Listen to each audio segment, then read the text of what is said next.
तो चलिए दोस्तों, अब अपना अगला काम कर लेते हैं। कैपिटल की बातें हमने अब करनी है, और कैपिटल के बारे में जैसा कि मैंने आपको पहले भी बताया कि कैपिटल इंक्रीज होने पर हमेशा क्रेडिट होती है, राइट। और जो भी पर्सन बिजनेस का मालिक है, वो बिजनेस में कोई ना कोई एसेट देगा, बिजनेस के पास कोई ना कोई एसेट आएगा, चाहे वो कैश आए, चाहे बैंक में पैसा आए, ये सब एसेट बढ़ेंगे एक तरफ, करेक्ट।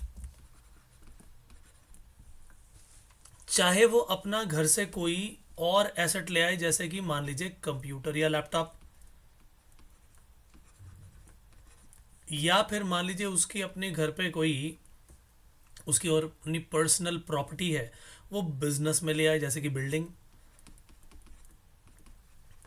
या मान लीजिए कोई मोटर व्हीकल ले आए। ये पर्सनल जो चीज़ें हैं, जो एसेट हैं, वो जब बिजनेस में दे दिए जाते हैं तो अब ये बिजनेस के एसेट बन गए। ठीक है कि नहीं। मान लीजिए ये है नंबर्स, एग्जाम्पल ऐसे लिख देता हूँ फटाफट से। तो इन सब का टोटल किया, तो आपके पास जो भी अमाउंट आया वो आपने कैपिटल में डाल दिया, राइट। तो ये जो आपका अमाउंट नज़र आ रहा है, ये हमने बिजनेसमैन की कैपिटल को लिख दिया। ये सारे के सारे एसेट्स बढ़े, और ये सारी की सारी कैपिटल की फिगर हमारी आ गई। अच्छा, इसके अलावा एक चीज़ हमने और यहाँ पर ध्यान देनी है, और वो ये कि जो हमारी अकाउंटिंग इक्वेशन है वो क्या है। Assets equals to liabilities plus capital, correct. अच्छा, क्वेश्चन में कुछ ऐसा भी हो सकता है कि आपके सामने एक एंट्री आए कि लास्ट ईयर बिजनेस जब चल रहा था, तो लास्ट ईयर के बिजनेस की अकाउंटिंग को जब क्लोज किया गया, अकाउंटिंग पीरियड जब एंड हुआ, तो बिजनेस में कुछ एसेट्स थे, जैसे कि 100 रुपए के एसेट्स थे, 20 रुपए की लाइबिलिटी और 80 रुपए की कैपिटल। अच्छा, इसका मतलब क्या हुआ जी? इसका मतलब ये हुआ कि 100 रुपए के एसेट्स जो पुराने वाले थे, और 20 रुपए की लाइबिलिटी जो कि पुराने वाली थी पिछले साल के एंड में, और 80 रुपए की कैपिटल जो कि साल के अंत में थी, लास्ट अकाउंटिंग ईयर एंड। अब ये कहा जाता है कि हमने लास्ट ईयर की इन फिगर्स को क्लोज कर दिया, और इसके लिए क्लोजिंग करने के बाद हमने अकाउंट्स को उस साल के लिए, मान लीजिए 31 मार्च 2023, हमने इस दिन से क्लोज कर दिया। अब ये तो साल हो गया समाप्त। ये साल था 2022-2023, करेक्ट। अब अगला साल शुरू हो गया, वो आएगा जी 2023 और 2024। यानी ये साल होगा 1 अप्रैल 2023 से लेकर 31 मार्च 2024 तक, करेक्ट। अब सवाल ये आता है कि जो हमने क्लोजिंग एंट्री यहाँ पर की थी, अगले साल जब ये नई शुरुआत होगी, तो भाई उसकी ओपनिंग भी तो करनी पड़ेगी। यानी इन्हीं सब चीज़ों को ओपन किया जाएगा अगले साल, समझे। तो यहाँ पर हम कहेंगे कि अब पुरानी चीज़ों को अगले साल लेकर आ रहे हैं, तो जी ओपनिंग एंट्री की ज़रूरत पड़ेगी। ध्यान रखिए कि ओपनिंग एंट्री कुछ नहीं होती, लास्ट ईयर के बैलेंसेस को आगे लेकर आना होता है। लास्ट ईयर के बैलेंस अभी हमने क्या बोले, एक तो एसेट आएगा, करेक्ट, एक लाइबिलिटीज आएंगी, और एक कैपिटल आएगी। वेरी वेरी सिंपल, यही तो आएंगी। तो एसेट अगर आगे आए तो एसेट के डेबिट बैलेंसेस होते हैं, लाइबिलिटीज जब आगे आई तो उनके क्रेडिट बैलेंस होते हैं। यानी इन दोनों को, लाइबिलिटीज को और कैपिटल को क्रेडिट किया जाएगा। लास्ट अभी जो हमने अभी फिगर्स देखी, उसमें क्या थी, 100 रुपए के एसेट्स, 100 रुपए के एसेट्स, 20 रुपए की लाइबिलिटी और 80 रुपए की कैपिटल। तो इस तरीके से हमें अगले साल जो हमें ओपनिंग करनी है इन सब चीज़ों की, वो हमने ओपनिंग कर दी। अच्छा, अगर मान लीजिए क्वेश्चन में आपको दे दिया जाए कि लास्ट ईयर के हमारे इतने एसेट्स हैं और इतनी लाइबिलिटीज़ हैं, और कैपिटल ना दी जाए, तो क्या हम बैलेंसिंग फिगर कैपिटल के रूप में निकाल सकते हैं? बिल्कुल निकाल सकते हैं। अगर asset equal to liabilities plus capital है, और क्वेश्चन में हमें 100 रुपए के एसेट दिए हुए हैं, 20 रुपए की लाइबिलिटी दी है, और कैपिटल गिवन नहीं है, तो अगर ये फिगर हमारे पास गिवन ना भी हो तो क्या हम asset minus liability equal to capital करके 100 माइनस 20 इक्वल टू कैपिटल का अमाउंट 80 निकाल सकते हैं कि नहीं निकाल सकते? बिल्कुल आसानी से निकाल सकते हैं ये 80 रुपये का अमाउंट। तो इस तरह की ओपनिंग एंट्री भी आपके सामने आएगी। तो अभी हम जो काम करने वाले हैं, सबसे पहले तो देखते हैं कि किस तरीके से और हमारे सामने एंट्री आएंगी। सारी कैपिटल की कहानी की शुरुआत हो रही है, ठीक है। तो कैपिटल में एक क्वेश्चन जैसे आया बहुत ही बढ़िया तरीके से, sold household furniture for ₹5,000 in cash and paid money into the business. अब बड़े ध्यान से सोचने वाली बात है, वो चाहे अपना घर बेच के लाए, कहीं से उधार लेकर आए, किसी चीज को कुछ भी करके पैसा लेकर आए, वो अपना पर्सनल पैसा जब बिजनेस में डालता है तो वो कैपिटल बन जाती है। मान लीजिए उसका कोई हाउस होल्ड पर्सनल फर्नीचर था, उसने 5,000 में बेच दिया। क्या इसकी एंट्री बिजनेस में करने की जरूरत है? इसकी बिजनेस में कोई एंट्री करने की आवश्यकता नहीं है, क्योंकि ये बिजनेस का काम ही नहीं है भैया, ये उसका पर्सनल था। लेकिन जब उसने इस कैश को बिजनेस में लगा दिया तो हम इसकी एंट्री जरूर करेंगे और कहेंगे जी cash account debit to capital account. Very very simple. यानी 5,000 रुपए का कैश आया और कैपिटल आपकी 5,000 रुपए लग गई, दैट्स इट। तो ये है इसकी journal entry, very very simple बात। अच्छा, the proprietor invested ₹50,000 in shares in the name of his wife. अब यहां पर मैं थोड़ा सा एक कंप्लीट कर देता हूं। Taking money out of business, यानी बिजनेस में से उसने पैसा निकाला और उस पैसे को निकालकर अपनी वाइफ के नाम शेयर्स लिए उसने। देख रहे आप, उसने अपनी वाइफ के नाम शेयर्स ले लिए। ये जो अमाउंट है, ये जो हमने देखा यहाँ पर, ये उसने अपनी वाइफ के नाम शेयर्स लिए, तो पर्सनल हो गया, बिजनेस का तो खेल है नहीं है। यानी हम बोलेंगे कि 50,000 के अमाउंट को ड्राइंग्स के रूप में निकाल लिया गया। ये 50,000 रुपये ड्राइंग्स के रूप में निकाले गए, क्योंकि ये शेयर्स अगर बिजनेस के नाम से लिए होते तो वो बिजनेस की प्रॉपर्टी बन जाता, राइट। तो हम कहते हैं जी इन्वेस्टमेंट इन शेयर्स है बाय द बिजनेस, बट ऐसा तो है नहीं। उसने अपने बिजनेस के नाम नहीं लिए, उसने अपनी वाइफ के नाम से लिए, दैट इज वाई एक तरह से ये ड्राइंग्स हो गई। तो drawings account debit to cash account, ये हमारी एंट्री होनी चाहिए। तो ये आ गई जी drawings account debit to cash account और बैंक अकाउंट। अच्छा, इसमें बैंक अकाउंट इसलिए लिखा है क्योंकि शेयर्स की पेमेंट कभी कैश अकाउंट में होती नहीं है, कैश अकाउंट से होती नहीं है। वो सारा का सारा काम चेक्स के थ्रू ही चलता है या ऑनलाइन ट्रांसफर के थ्रू चलता है। तो एक ही एंट्री हो गई हमारी और दूसरी एंट्री हो गई। नेक्स्ट पॉइंट पे चलते हैं। लिखा जी Kritika started business with cash ₹2 lakhs, premises for shop for ₹50,000, goods of ₹20,000 and creditor for premises 20,000। बड़ी कमाल की चीज़ यहाँ पर आई। अभी तक हमने क्या देखा कि 2 लाख रुपए कैश लेकर आएगा तो कैश डेबिट कर देंगे, प्रीमाइसेस वो भी बिजनेस में ले आई कृतिका तो 50,000 रुपये वो भी हमने प्रॉपर्टी में डाल दिए, गुड्स आए तो हमने स्टॉक में डाल दिया। लेकिन जो उसने प्रीमाइसेस खरीदे हुए हैं, जो ये प्रॉपर्टी खरीदी है, उसके अगेंस्ट एक लोन भी लिया हुआ है। तो जब उसने इस बिजनेस को वो एसेट दिया तो उसके साथ साथ उसने लोन भी बिजनेस के नाम ही कर दिया। यानी यहाँ पर अब हमारे पास क्या क्या चीज़ें आ रही हैं, एक तो कैश आ रहा है, एक बिल्डिंग आ रही है, और बिल्डिंग के साथ साथ क्रेडिटर फॉर बिल्डिंग भी आ रहे हैं, क्रेडिटर फॉर बिल्डिंग भी आ रही है, ठीक है ना। और उसके अलावा क्या आ रहा है जी, स्टॉक आ रहा है। तो जो कैश है वो डेबिट कर दिया, बैंक को डेबिट सॉरी बिल्डिंग को डेबिट कर दिया, और बिल्डिंग के अगेंस्ट जो लोन है वो लायबिलिटी है उसे क्रेडिट कर दिया, स्टॉक को हमने डेबिट कर दिया। इस तरीके से हमने एसेट्स अलग लिख लिए। और अब क्योंकि उसने उस बिल्डिंग को बिजनेस में डाल दिया, उस प्रीमाइसेस यानी जगह यानी बिल्डिंग उसको बिजनेस में दे दिया, तो उस एसेट के साथ साथ उसने लायबिलिटी भी बिजनेस की डाल दी कि जी बचे हुए क्रेडिटर की पेमेंट भी बिजनेस ही करे। अब तो एसेट के साथ साथ लायबिलिटी भी आई, एसेट बढ़े तो डेबिट कर दिया, लायबिलिटी बढ़ी तो हमने क्रेडिट कर दिया। Very very simple. तो जब इसकी जर्नल एंट्री हमने पास की तो हमने क्या करना है, कैश 2 लाख डेबिट, शॉप के लिए बिल्डिंग जो प्रीमाइसेस थे वो 50,000 के डेबिट, और क्रेडिटर क्रेडिट कर दिए, स्टॉक को डेबिट कर दिया। अब देखिए अब यहीं पर हमारा वही वही अकाउंटिंग इक्वेशन वाला खेल आ गया।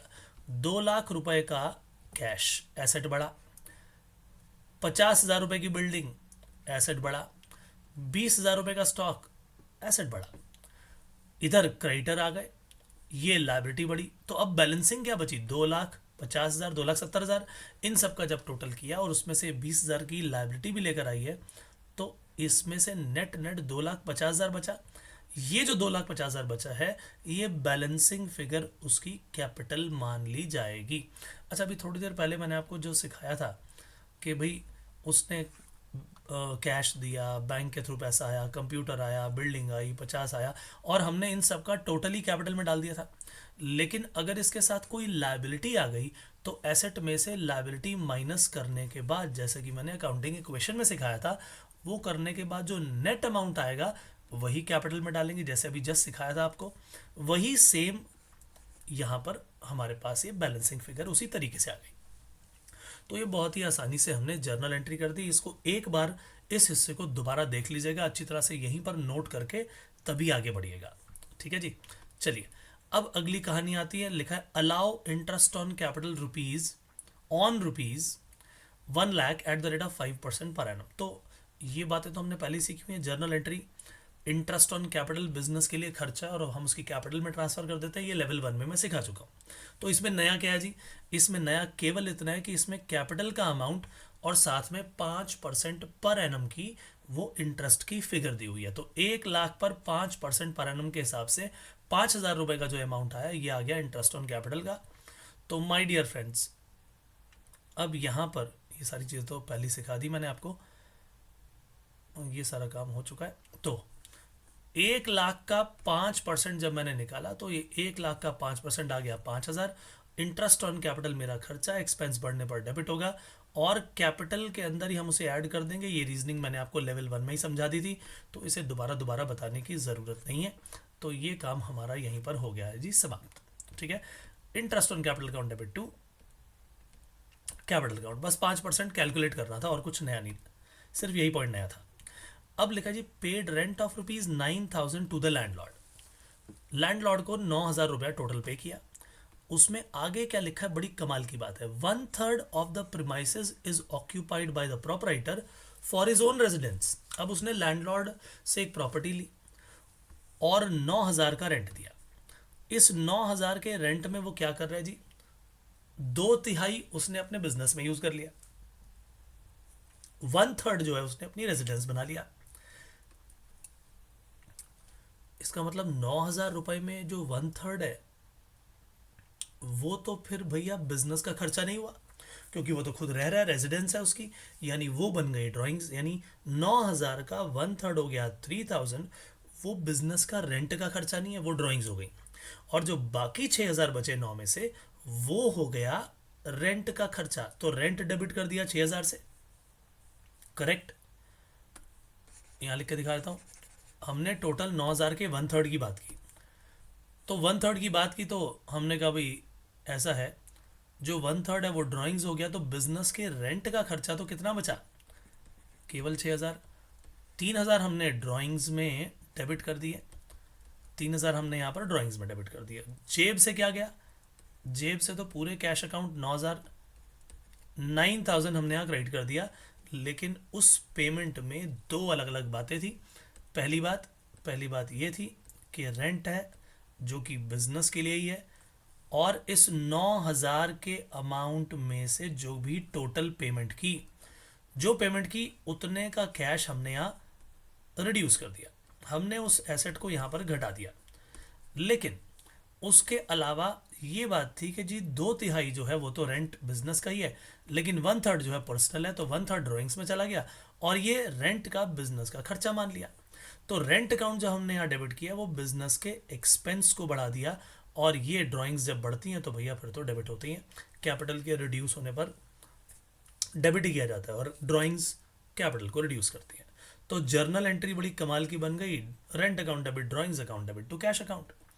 Very very very simple. ठीक है जी। तो जो भी स्टूडेंट्स लेवल 1 की जर्नल एंट्री करके आए हैं उनके लिए बेहद आसान होगा ये।